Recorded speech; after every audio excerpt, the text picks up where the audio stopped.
Hello everyone, my name is Anne and welcome to my channel. Today, I want to share something really close to my heart. The story of my English school here in Japan, the journey behind it, and a little peek into my busy, colorful life as a teacher, a mom, and a passionate DIY enthusiast. A few years after teaching English here in Japan, I had a dream to create a warm, fun, and safe space where kids and even adults can enjoy learning English. Not just through books, but through play, real conversations, and creativity. So, last year, I started small, really small. I didn't have a big capital to start with. Everything I have now, I built little by little. I bought classroom materials one at a time.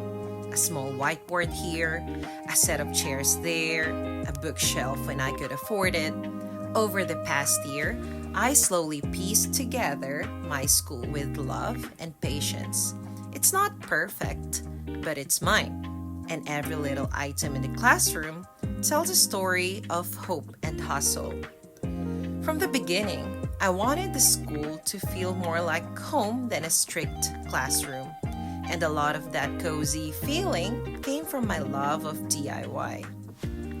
From painting the walls myself, to hand-making shelves, and designing my own learning tools, I poured my heart into every corner of this space.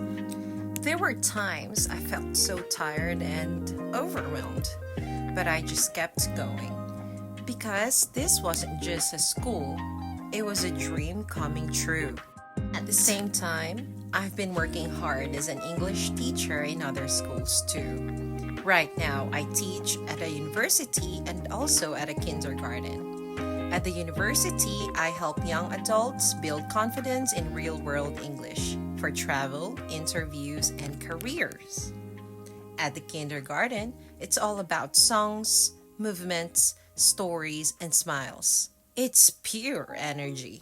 This is a DIY clock over here, and I'm changing the battery just in case this is still working. I think it still works. I'll leave it here for the next days. Balancing everything, being a teacher, a business owner, doing DIY, and of course, a mom is tough. There are sleepless nights, budget worries, and days when I wonder if I'm doing enough. But then a student tells me, English is fun. Or a parent says their child looks forward to the class, and that makes everything worth it. I often receive love letters from the students, and I really treasure and adore them. That's why I put them on display at the Genkan just for an inspiration of why I'm doing this. I feel so lucky to be part of their very first English experience.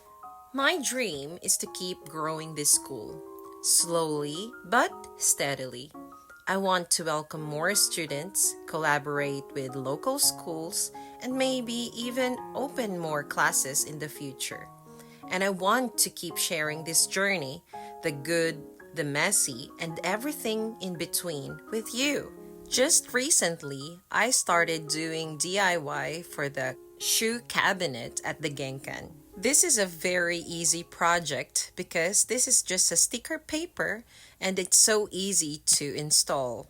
Probably the hardest part is the measuring. I'm not really good at measuring stuff. It's nothing fancy, it's just a simple shoe storage piece.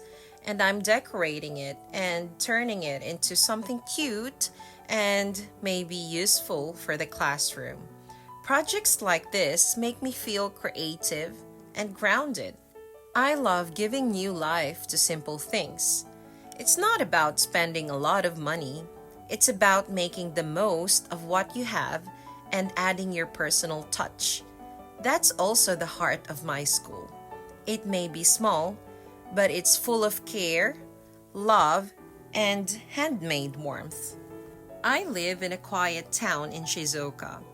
And one of the things I really love is that we're close to the beach. Sometimes I take a walk there after teaching or during a quiet moment to recharge. The sound of the waves, the breeze, It reminds me to slow down and appreciate the journey I'm on. It also inspires me to bring that calm and peaceful energy into the classroom. Living and working so close to the ocean adds a kind of magic to everyday life. I sometimes even use beach themes in my lesson or crafts. The kids loved it. As a teacher and a mom, I'm learning every day, not just about my students, but about myself. There are days when I feel like I'm being pulled in all directions: lesson plans, baby bottles, emails, bedtime routines. But somehow, it all comes together, and I find myself truly enjoying the journey. I'm really grateful because I don't do this alone. My husband helps me a lot. Even though he has a full-time job, he always finds ways to support me and the school. Whether it's watching our daughter while I prep for class, helping with small repairs, or just cheering me on when I'm tired.